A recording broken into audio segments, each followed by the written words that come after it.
اعوذ باللہ من الشیطان الرجیم بسم اللہ الرحمن الرحیم۔ آج کی اس انٹرویو کوچنگ کلاس میں repeated question of Balochistan public service commission کو آگے بڑھاتے ہیں۔ مختلف سوالات ہوئے گزشتہ دن کے انٹرویو میں۔ اس میں اسلامیات کے حوالے سے ایک سوال ہوا، علم مخاصمہ سے کیا مراد ہے؟ علم مخاصمہ یہ ٹرمینالوجی ہے، یہ ایک اصطلاح ہے جو بلانگ کرتی ہے قرآن عظیم الشان کے علوم کے ساتھ۔ قرآن عظیم الشان کے ساتھ کافی علوم جو ہے وہ بلانگ کرتے ہیں۔ علم مخاصمہ مخاصمت سے نکلا ہے۔ علم مخاصمہ یہ باقاعدہ سوال پوچھا گیا تھا اور ایک سٹوڈنٹ کی طرف سے فیڈ بیک آیا کہ علم مخاصمہ کا سوال بھی پوچھا گیا تھا۔ تو علم مخاصمہ سے مراد ہے قرآن عظیم الشان کی حقانیت ثابت کرنے کے لیے اغیار سے، کفار سے، ان سے مناظرہ کرنا، ان کو دلائل دینا، دلائل سے قرآن عظیم الشان کی آیات کو ثابت کرنا علم مخاصمہ کہلاتا ہے۔ یعنی قرآن عظیم الشان کی تعلیمات کو علماء کرام کی طرف سے دلائل کے ذریعے ثابت کیا جانا علم مخاصمہ کہلاتا ہے۔ اور علم مخاصمہ اس میں مناظرہ کیا جاتا ہے، اس میں دلائل دیے جاتے ہیں۔ کس کی طرف سے؟ علماء کرام کی طرف سے، ان علماء کرام کی طرف سے جو تفسیر جانتے ہو، جو قرآن کے علوم کے ماہر ہو، وہ علم مخاصمہ کے ماہر ہوتے ہیں۔ گول میز کانفرنس کے حوالے سے پوچھا گیا تھا کہ گول میز کانفرنس یہ راؤنڈ ٹیبل کانفرنسز ہے، ان کو راؤنڈ ٹیبل کانفرنسز بھی کہا جاتا ہے۔ پہلے تو آپ یہ سمجھنے کی کوشش کریں کہ برطانیہ کی طرف سے، انگلینڈ کی طرف سے برصغیر پاک و ہند پر حکومت کرنے کے لیے دو کی عہدے تھے، بڑے بڑے عہدے دو تھے۔ ایک وائسرائے تھا، وائسرائے جو ہے وہ سیاہ و سفید کا مالک ہوتا تھا، انوائے ہوتا تھا، نمائندہ ہوتا تھا ملکہ برطانیہ کی طرف سے برصغیر میں۔ جبکہ ایک دوسرا عہدہ تھا، پورٹ فولیو تھا برطانوی اسمبلی میں، برطانوی کی جو قومی اسمبلی، جو پارلیمنٹ تھی، ایوان بالا، اس میں باقاعدہ ایک وزیر ہوتا تھا جس کو وزیر برائے ہند کہا جاتا تھا۔ وزیر برائے ہند، وزیر برائے ہند یعنی منسٹر ٹو انڈیا، اور وائسرائے کی طرف سے جو تجاویز ہوتی تھی، جو باتیں ملکہ برطانیہ یا پرائم منسٹر آف انگلینڈ یا پارلیمنٹ کو بتائی جاتی تھی، اس حوالے سے پھر ان باتوں کو پروموٹ کیا جاتا تھا، ان باتوں پر گفت و شنید ہوتی تھی۔ تو وائسرائے اور منسٹر ہند کی طرف سے یہ تجویز آئی کہ ہندوستان کے تمام سرکردہ رہنماؤں اور تمام سیاسی پارٹیوں کو لندن میں اکٹھا کیا جائے اور ہندوستان میں جو آنے والا منظر ہے سیاست کا، اس کے حوالے سے گفت و شنید کی جائے، غور و فکر کی جائے۔ یہ کانفرنسز تحریک خلافت کے ہلچل مچانے کے بعد جو ہے وہ لندن میں منعقد ہوئی۔ یہ کانفرنسز 1930 اور 1932 کے درمیان یہ 3 کانفرنسز ہوئی، جس میں ہندوستان کے سرکردہ لوگوں کو لندن بلایا گیا۔ وہاں پر ان کانفرنسز میں ہندوستان کے حوالے سے کافی غور و خوض ہوا، لیکن مختصراً بتاتا چلوں کہ یہ کانفرنسز ناکام ہوئی۔ ان میں جو تجاویز پیش کی گئی، اکثر فوکس اس بات پر کیا گیا کہ ہندوستان کو آزادی دی جائے، لیکن انگریز اس پر تیار نہیں ہوئے۔ حتیٰ یہاں تک کہ برصغیر پاک و ہند میں تحریک خلافت کے روح رواں مولانا محمد علی جوہر نے باقاعدہ وہاں پر ایجیٹیٹ کرتے ہوئے، وہاں پر ہندوستان کے انسانوں اور خاص کر مسلمانوں کا مقدمہ پیش کرتے ہوئے کہا کہ میں دوبارہ ہندوستان جانا پسند نہیں کرتا، یا تو مجھے یہاں پر دفن کرنے کی اجازت دی جائے یا ہندوستان کو آزاد قرار دیا جائے۔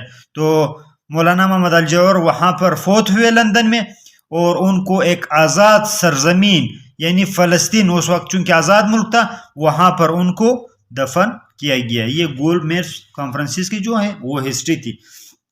عمران خان پر حملے کے حوالے سے پوچھا گیا تھا کہ عمران خان پر حملہ کہاں ہوا؟ عمران خان پر حملہ پنجاب کے ایک شہر وزیر آباد میں ہوا۔ تو سوال کے اندر سوال کیا گیا تھا کہ وزیر آباد کا جو شہر ہے پنجاب میں، یہ ایک خاص نسبت کی وجہ سے مشہور ہے. وہ کون سی نسبت ہے؟ تو وزیر آباد کی جو کٹلری ہے یہ نہایت مشہور ہے. کٹلری کے حوالے سے وزیر آباد پورے پاکستان میں نہایت مشہور ہے.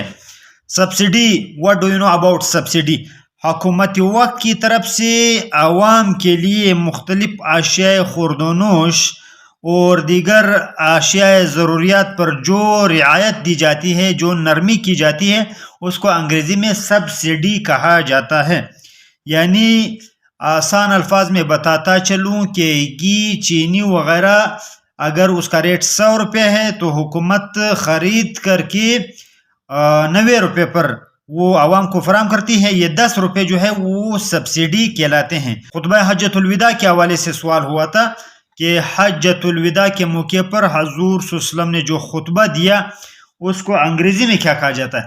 اس کو انگریزی میں last sermon, SERMON، last sermon of prophet Muhammad صلی اللہ علیہ وسلم کہا جاتا ہے.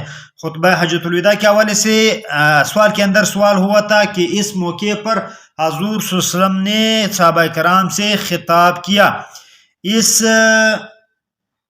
اس اجتماع میں کل کتنے صحابہ کرام موجود تھے؟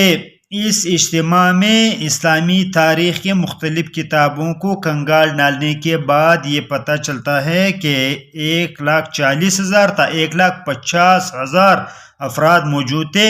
اور جب حضور صلی اللہ علیہ وسلم خطبہ دے رہے تھے تو فاصلے در فاصلے پر مختلف لوگ کھڑے تھے جو حضور صلی اللہ علیہ وسلم کے الفاظ کو دہرا رہے تھے اور صحابہ کرام تک پہنچا رہے تھے. خطبہ حجۃ الوداع کے حوالے سے یہ بھی سوال ہوا تھا کہ حضور صلی اللہ علیہ وسلم نے اس موقع پر صحابہ کرام سے 3 سوالات کیے. وہ کون سے سوالات تھے؟ وہ سوالات یہ تھے کہ آیا میں نے آپ تک دین پہنچا دیا ہے؟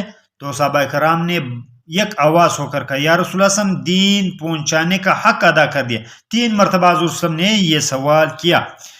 علامہ عزیز سوال پوچھا گیا تھا، چونکہ پرسوں جو تھا وہ اقبال ڈے تھا، اس حوالے سے سوال پوچھا گیا تھا کہ علامہ اقبال کے مزار پر 9 نومبر کو گارڈ کی تبدیلی کی تقریب ہوئی. اس تقریب میں کس بڑے شخصیت نے حصہ لیا؟ اس تقریب میں پنجاب کے گورنر جناب بلیغ الرحمان نے شرکت کی. اقبال کے مزار میں گارڈ کی تبدیلی کے حوالے سے یہ بھی سوال ہوا کہ پاک فوج کے کس شعبے نے گارڈ کے فرائض سر انجام دینا شروع کیے؟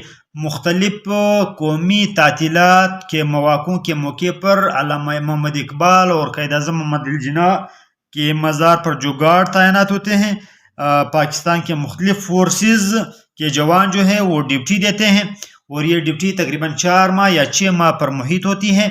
حالیہ جو گارڈ تبدیل ہوئے ہیں، اب حال ہی میں 9 نومبر کو پاکستان بحریہ یعنی نیوی کے جوانوں نے گارڈ کے فرائض سر انجام دینا شروع کیے ہیں اور یہ گارڈ کے فرائض 21 اپریل تک یعنی یوم وفات سے علامہ محمد اقبال تک یہ فرائض سر انجام دیتے رہیں گے.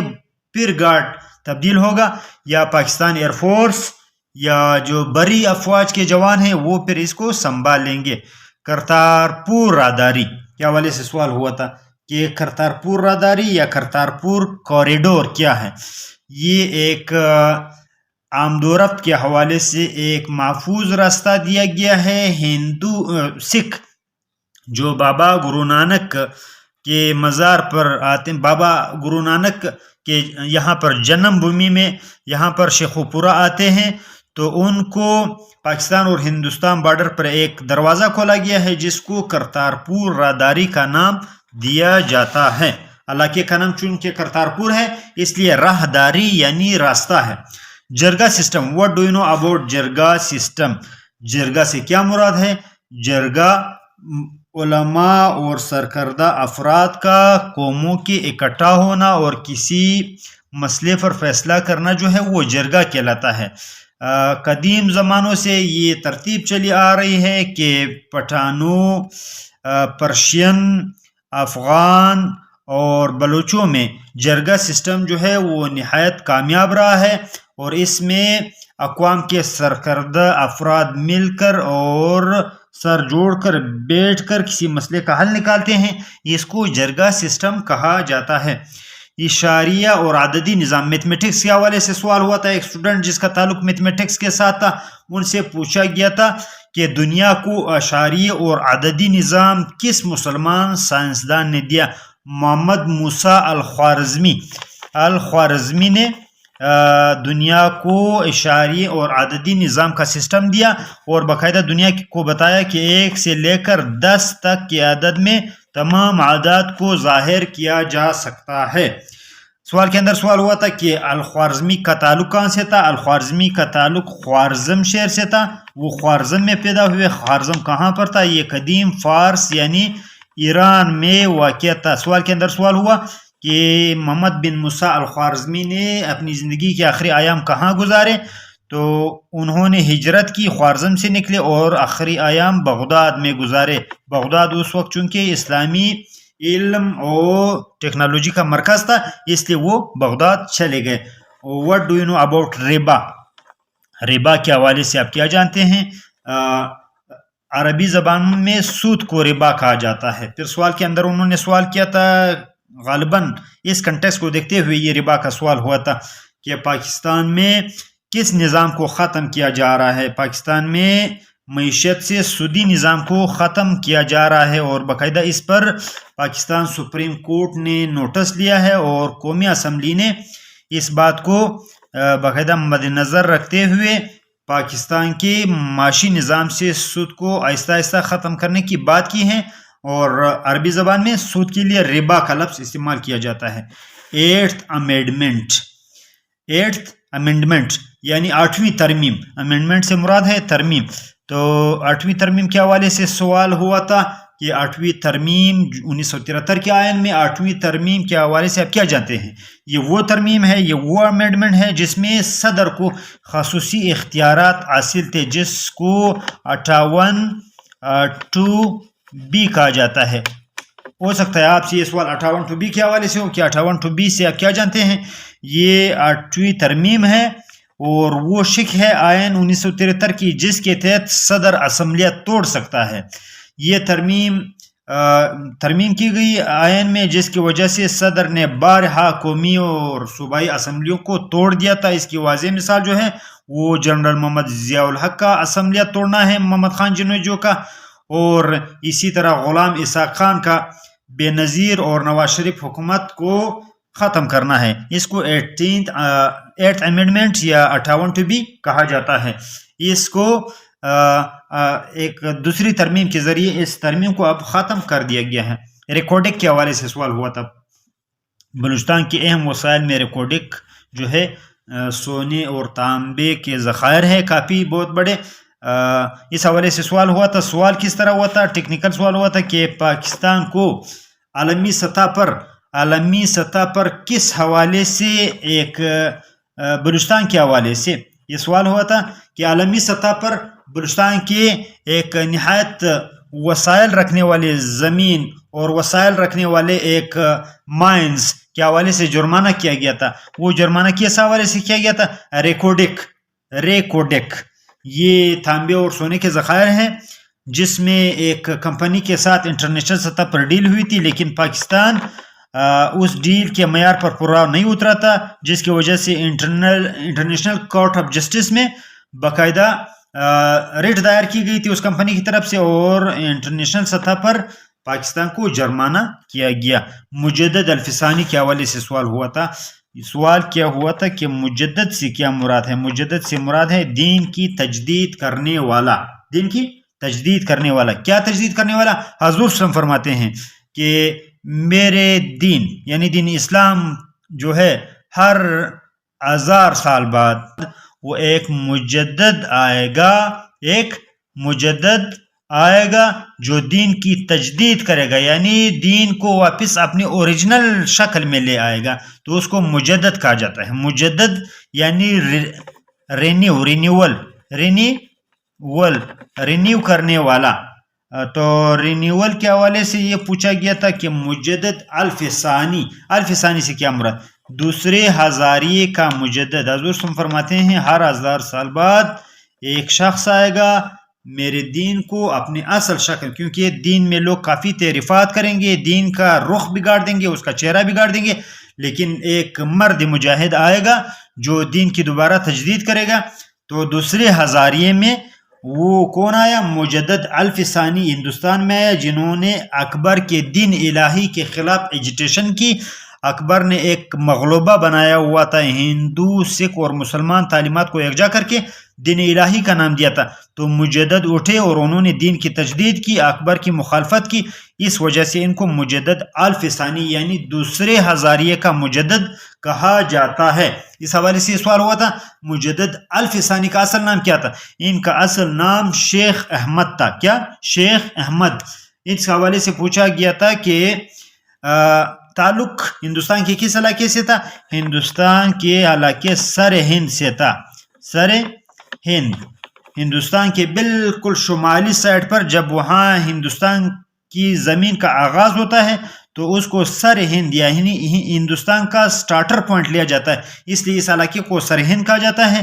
تو مجدد صاحب وہ سرہند کے رہنے والے تھے، ان کو مجدد سرہندی یا شیخ احمد سرہندی کہا جاتا ہے.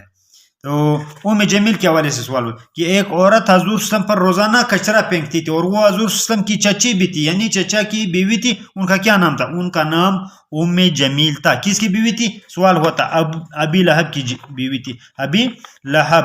اور یہ پوچھا گیا تھا کہ ان کا موت کس طرح ہوئی؟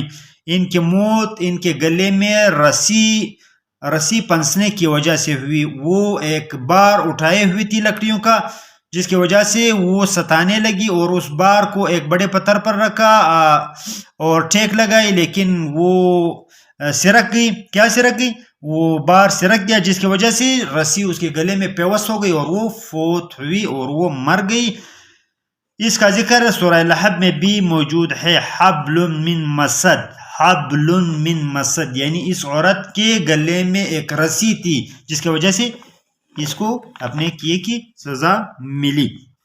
مسجد نبی کی زمین کے حوالے سے سوال ہوا تھا کہ زمین کتنے رقم دے کر خریدی گئی؟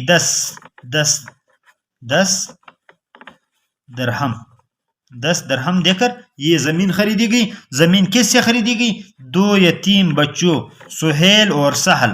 سہیل اور سہل یہ 2 یتیم بچے تھے جن کے پیٹرونیج، جن کے سرپرست کون تھے؟ ان کے سرپرست ابو ایوب انصاری، جن کا اصل نام خالد تھا.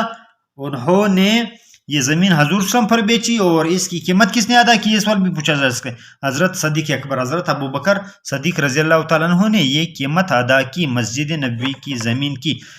پہلے چیف جسٹس کے حوالے سے پوچھا جاتا ہے پاکستان کے پہلے چیف جسٹس کون تھے؟ پاکستان کے پہلے چیف جسٹس میاں عبدالرشید تھے، سر میاں عبدالرشید. تحریک خلافت پر کافی بحث ہوئی، یہ باقاعدہ میں نے لکھا بھی ہے، بحث ہوئی تھی. فیڈ بیک میں یہ آیا کہ اس پر بحث ہوئی. تو بحث کے حوالے سے میں آپ کو بتاتا چلوں کہ آپ اس کو نوٹ کر لیں. تحریک خلافت ہوا کیا؟ ہوا یہ کہ چونکہ خلافت عثمانیہ قائم تھی، خلافت عثمانیہ ترکی میں قائم تھی. ترکی میں خلافت عثمانیہ یہ 15ویں صدی میں قائم ہوئی اور یہ خلافت جو تھی ایک سمبل تھی پورے عالم اسلام کے اتحاد کی. لیکن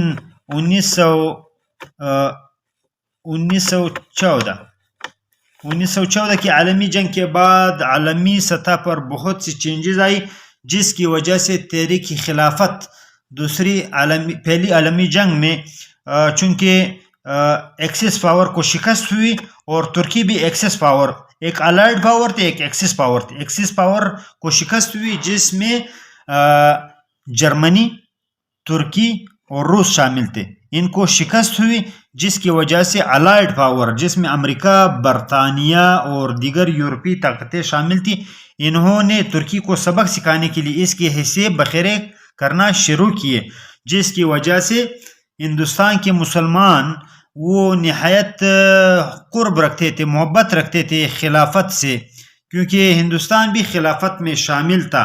مسلمان خلافت کے ساتھ نہایت محبت رکھتے تھے، اس لیے انہوں نے ایجیٹیشن کی اور باقاعدہ سب سے سٹارٹ میں ایک خلافت کمیٹی بنائی گئی علی برادران کی قیادت میں. اس خلافت کمیٹی نے تحریک خلافت کا آغاز کیا اور 1919 سے 1919 میں یہ تحریک سٹارٹ کی گئی، جس کی وجہ سے پورے ہندوستان میں ایک آگ گویا جل اٹھی، ایک آندھی کی طرح یہ تحریک چل نکلی، اور اس کی مقبولیت کو دیکھتے ہوئے کانگریس بھی اس میں کود گئی، اور گاندھی جی باقاعدہ اس کے لیڈران میں شامل ہوئے۔ علی برادران نے نہایت بڑے بڑے جلسے کیے، ان کو بارہا گرفتار کر لیا گیا، حتیٰ کہ خواتین نے اپنے زیورات بیچے، کافی بڑی حد تک فنڈنگ ہوئی، اور خلافت کے جلسے منعقد ہونا شروع ہوئے۔ انگریزوں نے ان حالات کو دیکھتے ہوئے وہ کافی ششدر ہوئے، وہ کافی حیران ہوئے، کافی پریشرائز ہوئے۔ لیکن مسئلہ یہ ہوا کہ 1924 میں یہ تحریک اپنے عروج پر تھی کہ ترکی میں باقاعدہ ایک ترک مصطفیٰ کمال پاشا نے خلافت ختم کرنے کا اعلان کیا، جس کی وجہ سے یہ تحریک بالآخر ماند پڑ گئی۔ تو یہ تحریک خلافت کے حوالے سے تھا۔ سوال یہ پوچھا گیا تھا کہ پاک فوج میں پہلا آفیسر رینک کیا ہوتا ہے؟ تو پہلا آفیسر رینک وہ جو ہے وہ سیکنڈ لیفٹیننٹ ہوتا ہے۔ جب کوئی کمیشن حاصل کرتا ہے پاک فوج میں آفیسر رینک پر، تو سب سے پہلے اس کو کیا ملتا ہے؟ اس کو ایک سکیل ملتا ہے، رینک ملتا ہے، اس رینک کو سیکنڈ لیفٹیننٹ کہا جاتا ہے۔ کیوڑا کی نمک کے حوالے سے سوال ہوا تھا۔ کیوڑا کا نمک دنیا میں کون سے نمبر پر ہے؟ کیوڑا کے نمک کی جو کان ہے وہ دنیا میں فرسٹ نمبر پر ہے، اور باقاعدہ کہاں پر ہے؟ یہ پنجاب کے شہر جہلم میں موجود ہے۔ کس طرح پتہ چلا کہ کیوڑا میں نمک موجود ہے؟ اس حوالے سے بھی سوال ہوا تھا۔ جب سکندر اعظم نے ہندوستان پر حملہ کیا تو یہاں پر سکندر کی فوجیں جب جہلم آئی تو اس کی فوجوں میں موجود گھوڑے جو تھے اس کے افواج میں، وہ اس پتھروں کو چاٹنے لگے، جس کی وجہ سے لوگوں کو یہاں پتہ چلا کہ یہ چونکہ نمک ہے۔ یہ حکایت کافی کتابوں میں موجود ہے، اس حوالے سے اس نمک کا پتہ چلا۔ زیارت کے نام کے حوالے سے سوال ہوا تھا کہ بلوچستان کے ایک شہر زیارت کا پرانا نام کیا تھا؟ زیارت کا پرانا نام غوثکی ہے، غوثکی۔ اس حوالے سے یہ بھی سوال ہوا تھا کہ کیوں زیارت کہا جاتا ہے؟ کیونکہ وہاں پر ایک بزرگ بابا خرواری کا مزار موجود ہے، اس لیے اس شہر کو زیارت کہا جاتا ہے۔ یہ بھی سوال ہوا تھا کہ کوئٹہ سے جاتے ہوئے زیارت کے انٹرنس پر کیا آتا ہے؟ زیارت پر جب ہم انٹر ہوتے ہیں تو وہاں پر آپ کیا دیکھتے ہیں؟ تو وہاں پر ایک بہت بڑا گیٹ بنایا گیا ہے جس کو باب زیارت کہا جاتا ہے۔ کیا کہا جاتا ہے؟ باب زیارت اس کو کہا جاتا ہے۔ زیارت کے حوالے سے سوال ہوتا ہے۔ ایک بہت بہترین، ایک بہت بڑا سکول یہاں پر موجود ہے جو فنڈڈ ہے بیرون سے ایک پاکستانی نژاد برطانوی جو ہے وہ اس کو فنڈڈ کرتا ہے۔ وہ کون سا سکول ہے؟ الہجرہ سکول یہاں پر موجود ہے، جو پورے بلوچستان سے جو ہے وہ غریب یتیم سٹوڈنٹس کو جو ہے وہ بہتر معیار تعلیم کے حوالے سے زیور تعلیم سے آراستہ کرتا ہے۔ الہجرہ پبلک ریزیڈنشل سکول۔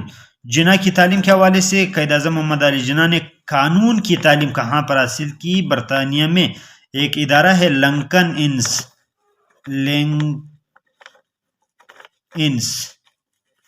لنکن انز میں باقاعدہ جناح نے تعلیم حاصل کی۔ جناح نے تعلیم کہاں پر حاصل کی؟ لنکن انز میں قائد اعظم محمد علی جناح نے تعلیم حاصل کی اور باقاعدہ بیرسٹر بنے۔ اس ادارے کو لنکن انز کہا جاتا ہے۔ اور علاوہ اسلامی کیلنڈر کے حوالے سے سوال ہوا تھا۔ اسلامی کیلنڈر کے حوالے سے یہ سوال ہوا تھا کہ اسلامی کیلنڈر کے بارے میں آپ کیا جانتے ہیں؟ اسلامی کیلنڈر کا آغاز جو ہے وہ حضور صلی اللہ علیہ وسلم کی ہجرت کے ساتھ ہوا۔ کب ہوا؟ ہجرت کے سال ہوا، اور ہجرت سے آج تک وہ 1444 سال ہو چکے ہیں۔ کتنے سال ہو چکے ہیں؟ 44 سال۔ اسلامی کیلنڈر کا پہلا مہینہ پوچھا گیا تھا، وہ محرم الحرام ہے۔ اور اس کے علاوہ نوٹ کے حوالے سے سوال ہوتا ہے کہ اسٹیٹ بینک نے ایک نیا نوٹ جاری کیا ہے، اس حوالے سے آپ کیا جانتے ہیں؟ 75 روپے کا نوٹ ہے۔ کیا ہے؟ 75 روپے کا نوٹ ہے۔ یہ پوچھا گیا تھا کہ یہاں پر تصاویر دی گئی ہیں، کن کن کی تصاویر دی گئی ہیں اس نوٹ پر تصاویر دی گئی ہیں قائد اعظم محمد علی جناح، علامہ ڈاکٹر محمد اقبال، سر سید احمد خان اور فاطمہ جناح کی تصاویر جو ہے وہ اس نوٹ پر موجود ہے۔ دارالعلوم دیوبند کے حوالے سے سوال پوچھا گیا تھا کہ اس کے بانی کون تھے؟ اس کے بانی مولانا محمد قاسم نانوتوی تھے۔ مولانا محمد قاسم نانوتوی اس کے بانی ہیں. دیوبند کیوں کہا جاتا ہے؟ کیونکہ ایک قصبہ ہے ہندوستان کا جس کو دیوبند کہا جاتا ہے. اس قصبے میں اس اسلامی یونیورسٹی کا آغاز ہوا، اس مدرسے کا آغاز ہوا، اس لیے اس کو دارالعلوم دیوبند کہا جاتا ہے. آج کے لیکچر میں بس اتنا ہی. مزید آپ کو بتاتا چلوں کہ لیکچر کو بہتر بنانے کے حوالے سے فیڈ بیک کمنٹ سیکشن میں آ کر فیڈ بیک دیں کہ کس طرح ہم اس لیکچر کو مزید بہتر سے بہتر بنا سکتے ہیں. آخر میں بتاتا چلوں کہ چینل کو سبسکرائب کریں اور سائٹ پر دیا ہوا آئیکن کا بٹن دبانا نہ بھولیں تاکہ ہر نئے آنے والی ویڈیو سے آپ بروقت مطلع ہو. آخر میں اس دعا کے ساتھ کہ good luck for your coming interview.